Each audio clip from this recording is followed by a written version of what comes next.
For today, would it be possible for you to go into more detail about entities and consuming energy?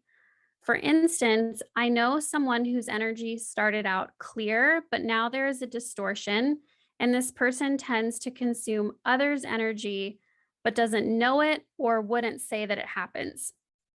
Can you explain how entities, etc., place constructs or hooks, and what is the consciousness that is underlying this? Thank you. This is such a good question. I could probably spend the entire call unpacking this, but let's kind of start from the umbrella, right? And then move our way down. So, it really your relationship to energy and your relationship to consumption, or whether or not you are available to be consumed, and there is a difference between consumer and consumed, which I will get to. Um, your availability has to do with your relationship to observer consciousness and your relationship to the observer space. So, if you remember what we've learned in phase 0 about experiencing our light body, is that it's not just everything that is contained in this vessel, right? And the observer almost sits externally as like a funnel for what are we taking in that we know is not of us, right? So we're taking in all of this information.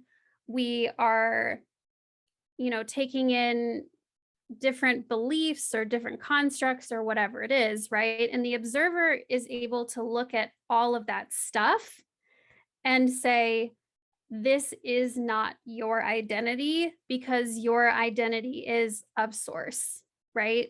So, really, the ego is the only little mechanism that we have to try to assign meaning or identity based on conversation or ideas or information or things that are in our visual field, right?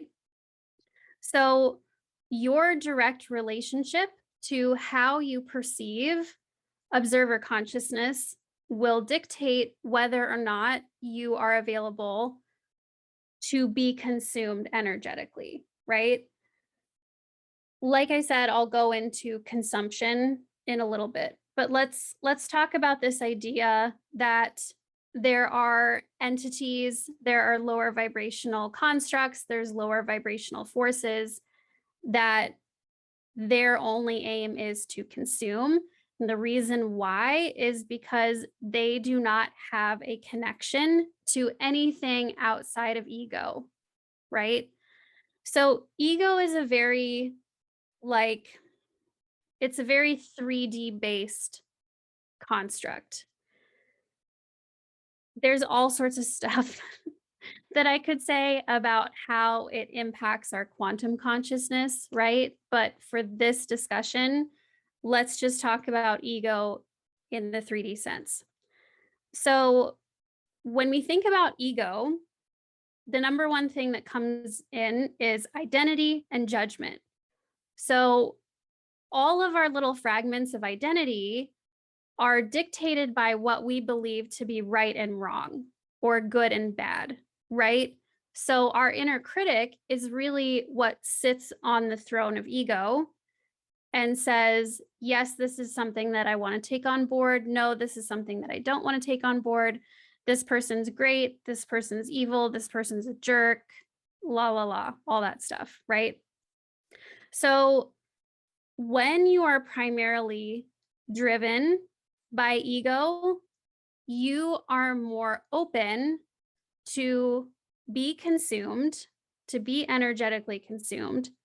And the reason why is because you're going to place priority and attention on listening to the voice of that judge or the inner critic, right?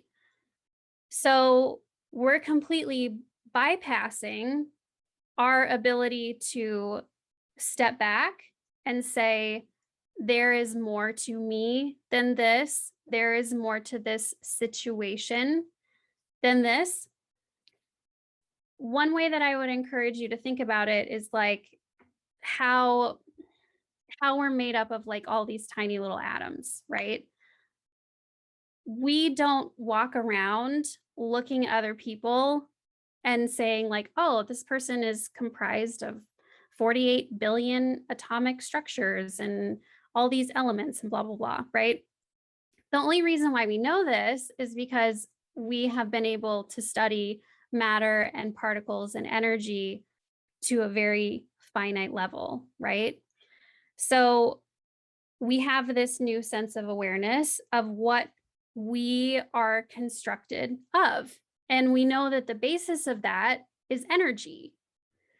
So when you're sitting in the throne of the judge of ego, you're not looking at energy from like a very fine, particular perspective.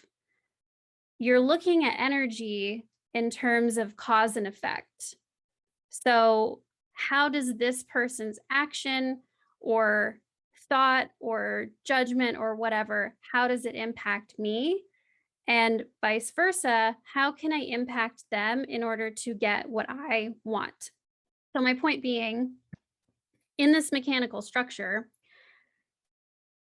you only have this awareness that what you do might impact someone else and vice versa.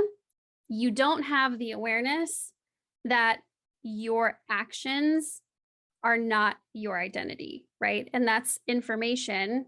That's like very particular and fine information that the observer consciousness could give you, should give you theoretically. So when someone is open to be consumed, and this goes like kind of on a linear continuum with consumption. So there's consumption and there's being consumed, right? When someone is open to being consumed, they're usually open out of fear. So there's some sort of internal anxiety or internal uncertainty that they are unsure of how to deal with. They don't know whether or not it's going to dissipate on its own or it's going to go away. So they start engaging in seeking behaviors to try to alleviate that discomfort. So they're going to be looking for people that they think can fix them, right? And presenting to another person with the intention of fix me is kind of like presenting to another person with the distortion of take me, eat me alive, right? I want to give you my energy, right? Because my energy feels bad. There's something wrong with it. I don't really know what it is. And I'm afraid that it's never going to change. So I'm going to look externally for someone that I feel can fix me, right? So that's the energy of being available for consumption slash being available to be consumed. So when you find yourself in a state where there's energy leaks, there's particular patterns that are hurtful or destructive, like self sabotage is a really great one that I can think of. When those start popping up in your field over and over and over and over again, you have to ask yourself, what am I afraid of? And how have I let my ego dictate what I do with this fear?